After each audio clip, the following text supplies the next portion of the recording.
Hey, I'm Melissa from IBlieve, and welcome to Never Have I Ever IB Edition. IB students from across the world have joined together virtually to bring you a special version of Never Have I Ever using original IB prompts. We hope that you can relate, relax, and enjoy watching Never Have I Ever IB Edition. My name is Joanne. I graduated IB in May of 2020, and I'm a student at the University of Texas at Austin, and I'm from the USA. My name is Aaryaa. I'm from India. I finished the IB in November 2019, and I'll be going to the AA School of Architecture in London. Hi, my name is Anushka. I am a May 2019 IB graduate from Dubai, and I am currently attending New York University in New York. Hi everyone, my name is Ada. I graduated in May 2020. I'm currently a student at the University of Waterloo, and I'm from Canada in Canada. Hello everyone, I'm Ben Casanova. I'm a May 2020 graduate, and I'm currently taking a self-directed gap year, and I live in Spain. Hi, I'm Bryan. I graduated in November 2019. I'm from Indonesia, and I currently go to Stanford. Hi everyone, my name is Bianca Roman. I am an M 2020 graduate, and currently I am studying international relations in Florida International University, and I live in Spain. Our first prompt is, never have I ever failed an assessment. My advice is to read the rubric beforehand. It's easier said than done, but really, even if you're busy, just take a look at it, just skim over it if you have to. Okay, so our second prompt is, never have I ever spelled baccalaureate correctly.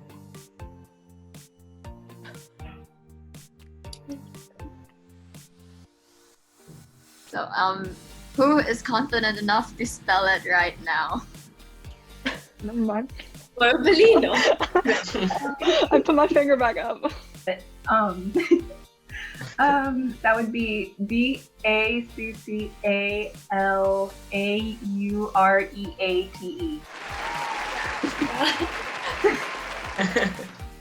For me, I literally I still need to write, so I'll just go on my phone and start typing the beginning and then wait till it pops up in one of those suggested words and tap on it because I'm so confused all the time. I always Google it as well, and then I just copy and paste if I need the word. Next question is, never have I ever pulled an all-nighter.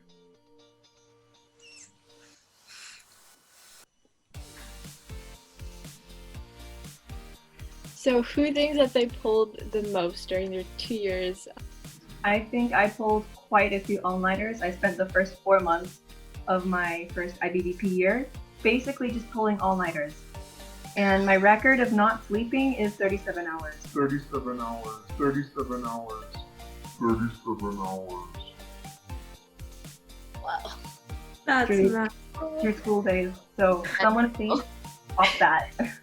For me, I'm a morning person, so I rather sleep early and then wake up early to get that stuff done. I can't function past 11 p.m. So our fourth prompt is, never have I ever made up IA data. Sorry, what?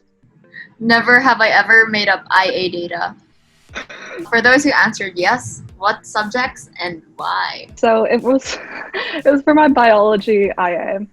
And I was doing an experiment to see if there was a correlation between lung capacity and a person's BMI.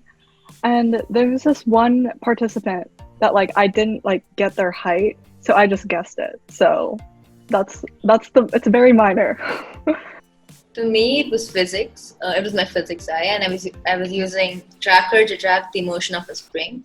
But for some reason, the software kind of did 8 videos and it wasn't tracking the last 2. So then I faked the points for my data tables and then manually drew the graph instead of having the tracker graph on it because I didn't want to do the whole experiment.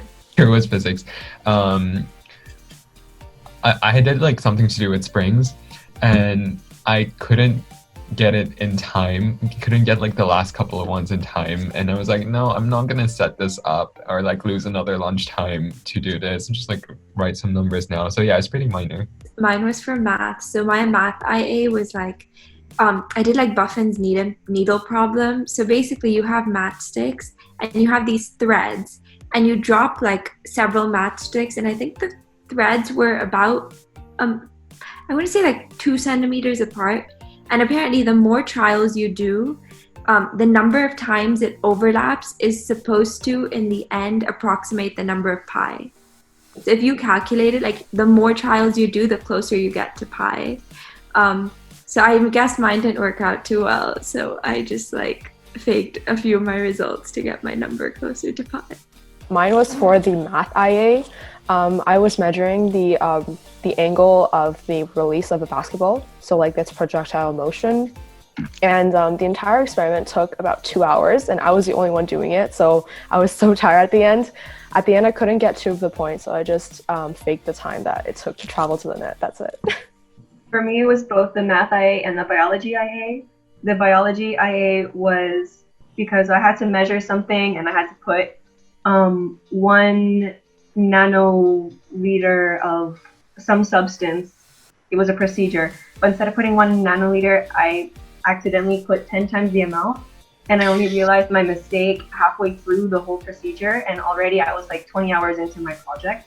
And so I said, let's just say I put the correct amount and do the rest of the IA with that error. So that's what I did. And for the math IA, I had to take some photos of some girls doing puentes because I was measuring the angles and whatnot. And I had to get the height of each girl. But I forgot to do it when I was taking the photos. So I guessed in relation to my height because I'm 1 meter 53 centimeters. So I said, okay, well, each girl is about this tall when I was there, and I sort of eyeballed it. My name is Nelly. I actually graduated in November of 2021, and I'm from Mozambique. But our next prompt is, never have I ever lost my GDC or graphing display calculator.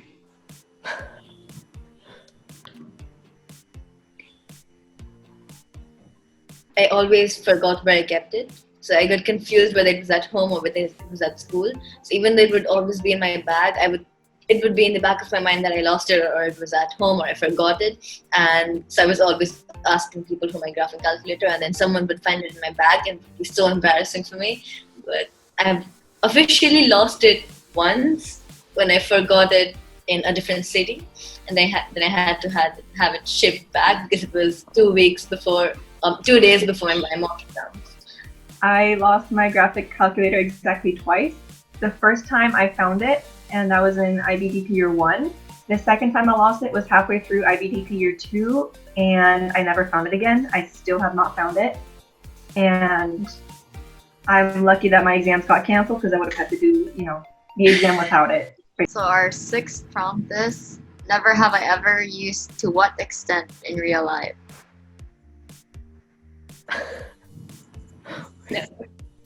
Would you guys care to explain in what context?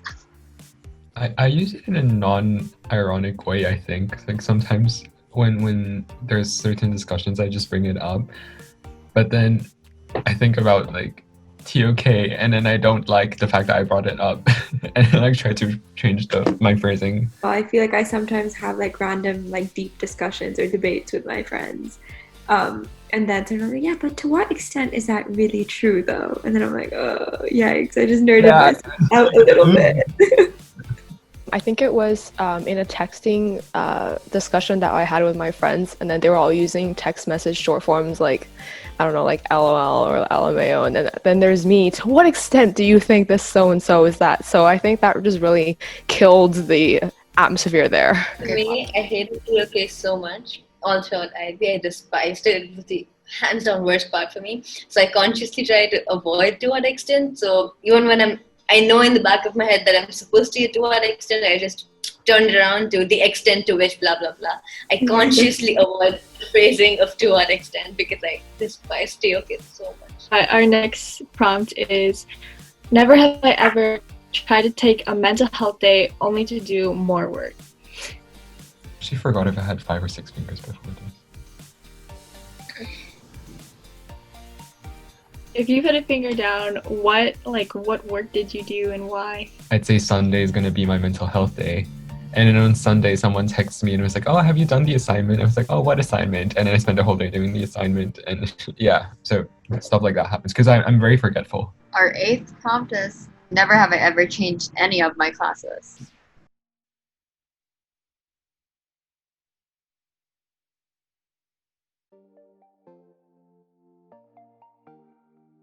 Initially, I chose high level math. I don't know what I was going into. And everyone was telling me that it's a very challenging course, but I was like, okay, I'm still going to take it. I'll see what it's like. And then eventually I'll decide if I want to drop it or not. And then I completed IBDP 1, having done IB Math HL. And I was like, okay, I'm going to continue doing it in year 2 because obviously I don't want to waste all the content I've learned this year. And then I got to January this year, so in my IBDP 2 year, and I decided that I wanted to drop it and switch to standard level math because I thought the concepts would be less challenging, and it was such a relief when I dropped. But at the same time, I kind of regret it now. I spent an embarrassingly long amount of time trying to decide what my subjects were, and I was stressing over that for like the last 6 months of grade 10. And then I switched like 2 weeks or 3 weeks into the course. So future like IB students, it's not that deep. Like don't overthink your subjects. Don't wait too long to change it.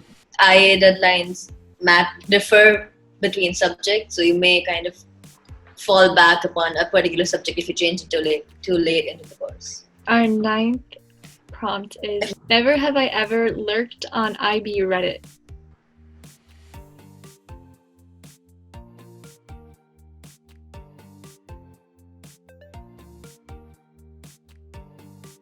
Usually when we encounter like really difficult things, or let's say like assignments, for example, like TOK, like to be honest, no one understood what that was. So we would go on the IB Reddit site and search the previous year's marking bands, like what's the minimum mark I have to get to pass TOK, kind of like that. Or just look up previous year's, the questions that they had to write and what the previous graduates have said about it. Or just go on the IB site, primarily for memes. Not for me, but for lots of my classmates, I find. I look on the site just for memes as well. Like, yeah, I'd go there like sometimes looking for past papers or like looking for the link for the repository for the past papers in the textbooks. I might discovered it during COVID and actually realized that it could have been like my go-to guide had I realized that it actually existed beforehand. Because I mean, I guess it's a nice community where people just share their concerns and ideas, and people are willing to like reach out and help you. Our 10th prompt is, never have I ever procrastinated on IB meme pages. Wait. Never have I ever procrastinated on IB meme pages. Thank you.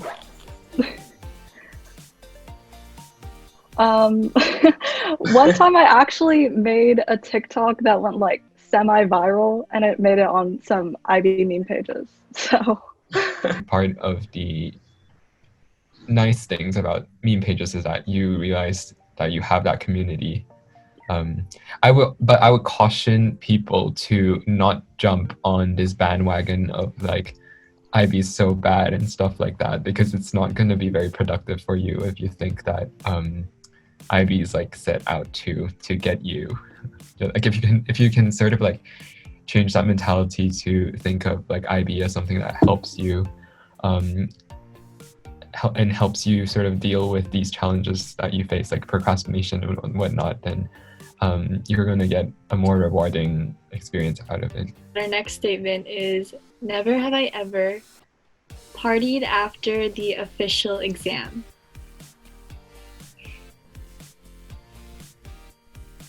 We would go out to this 16 plus club close to my house, close to where we live, and we would just party there the whole night, like from midnight to 6 in the morning.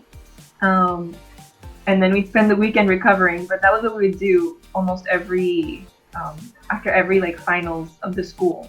So for our 12th prompt, since none of you guys have finished your fingers yet, never have I ever used EasyBib for citation. I don't remember what I used for citation. I did them all manually because I didn't know how to do it electronically. So I'd spend like hours writing out citations for every single assessment. Me too. No I can way. totally relate. No way. It's painful. With Purdue University or something like this. Owl something? Yeah, Owl something. And it's got like MLA style, APA style, Chicago style, and it will do everything for you and it shows you how to do it. And it's super, super useful.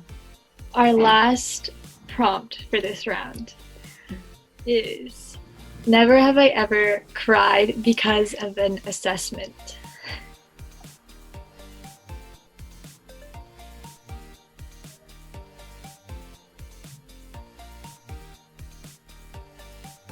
I cried with my TOK assessment.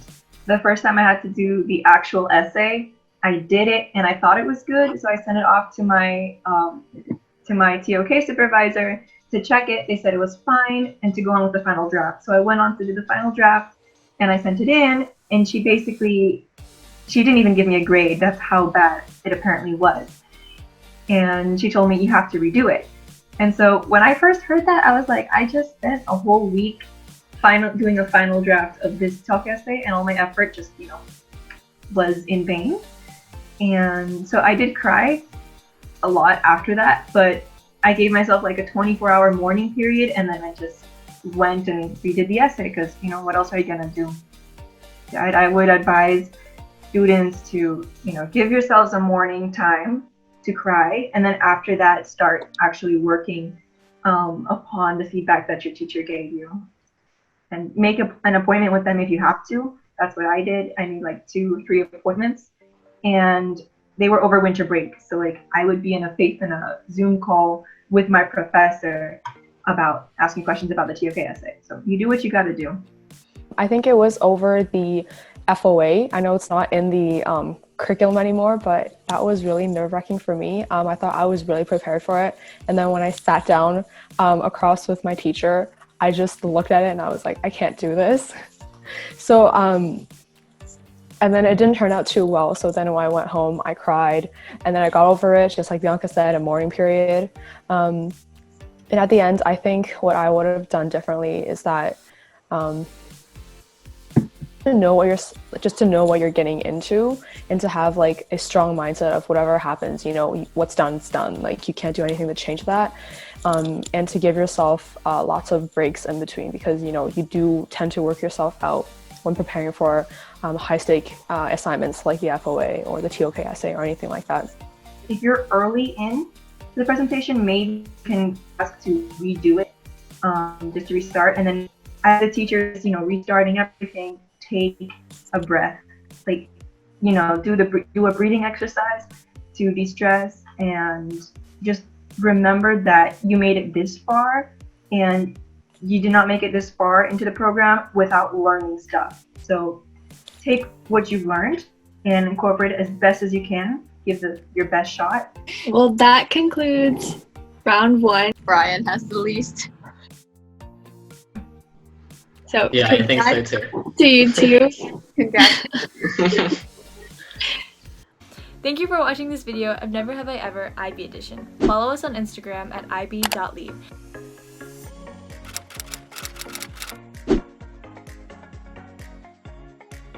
Make sure to like the video, subscribe to our channel to stay updated with all things IBlieve. See you soon. Bye!